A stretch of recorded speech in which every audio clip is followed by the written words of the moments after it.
Hello YouTube, it's Progressive Thinker here.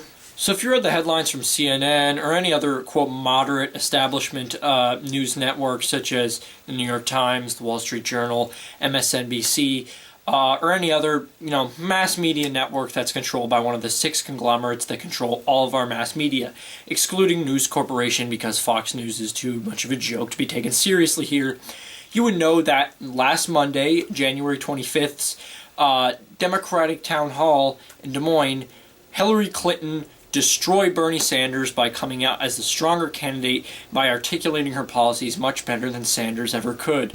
Most people who see these headlines put out by CNN and the like while they're just browsing the internet probably work 8 to 12 hour jobs in order to live in a nice suburban home that squanders more resources than 5 times the Earth's carrying capacity if everyone on Earth were to live this lifestyle, because there are no viable and cheap renewable energy products offered by the, quote, free market, thus leaving these people who have virtually no time on their hands to be easily convinced by the arguments brought out by CNN and other, quote, moderate news networks. But if you did actually watch the town hall and examine the questions asked to both Clinton and Sanders, you would be able to see why it was easy for Clinton to, quote, win.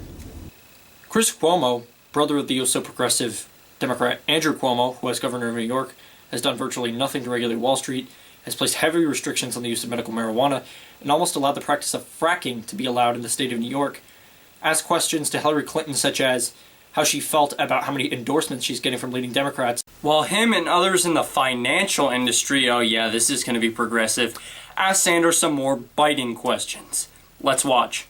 You will hear people say that your paying for it is actually punitive. You're going to punish people who make money. You're going to punish the financial district. You're going to punish and wind up changing the idea of an open and free economy, because you're going to punish them for speculating, which means they won't speculate as much, which means you won't get as much activity. And if you do a checklist of how you pay for everything, what you're doing is amassing the biggest government ever after President Clinton said the era of big government was over. Just to be clear, you are going to raise taxes to do this. Yes. So you essentially criticize Sanders in your, quote, question for wanting to raise taxes and bring back the era of big government. Ooh, scary. Definitely not a tactic to scare your audience. Of course, you don't mention the fact that these tax increases would mainly be for the wealthy, and that the tax increases that would come to average people to fund Sanders' proposed universal single-payer healthcare program would arguably be lower than the healthcare costs those people spend today. But let's just accept the premise of your argument. But why would you, Chris Cuomo, have a problem with raising taxes on the wealthy if it meant the United States of America would have a more robust healthcare system, and that billionaires would finally be forced to pay back into the system that they've robbed? I mean, you seem to have no problem with the principle of politicians taking your money. That is, if you are of the middle or working class and have no money invested in political action committees so that you can buy your own candidates. Unlike your criticism of Bernie Sanders, you haven't been out there criticizing the, quote, moderate, right-wing Clinton Democrats who have either done nothing about or have fought to preserve the Citizens United ruling, which has allowed giant corporations to keep politicians on a financial leash to do their bidding. This bidding, of course, being the continuation of the Bush tax cuts, the gutting of federal welfare programs such as Medicaid and food stamps, keeping wages stagnant, and letting the too-big-to-fail bankers get away indictment-free after they bankrupted this country in 2008 with millions of average people's deposits, and then supporting the decision to not give these people their money back, and actually supporting the decision to subsidize these bankers with the money of millions of taxpayers, after, like I said, they bankrupted the country with millions of dollars from average people. Oh, that's right. You begin to hate the idea of politicians taking people's money when it means taking your money, and the money of all your rich friends whose money probably helped your brother win his 2010 and 2014 gubernatorial elections in New York. I wonder what interest you would have in trying to scare people of Sanders, seeing as your brother's campaign was heavily funded by top Wall Street banks and big pharma companies who, let's keep in mind, have funded extremely conservative candidates to do their bidding in the past, whom Bernie Sanders has threatened to regulate and tax, and whose large donations potentially made a significant dent in your brother's success in the New York polls. I wonder what interest you would have in propping up Clinton's image and trying to make her seem to be the best Democratic candidate, seeing that she's funded by the same Wall Street banks that funded your brother.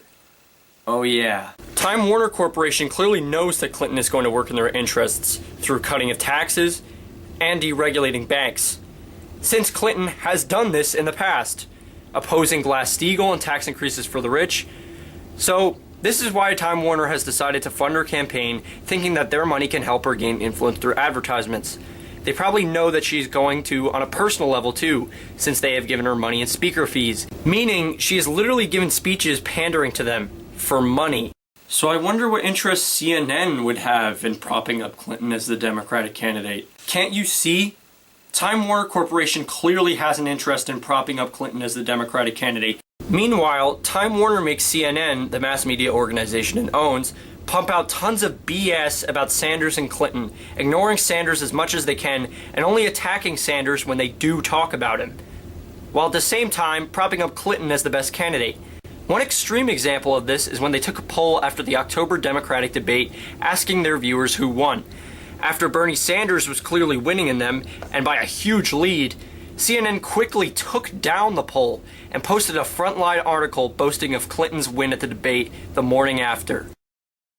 If you just watch CNN, it would be clear that Clinton is clearly the front-running Democratic candidate and that Bernie Sanders is some senile old socialist.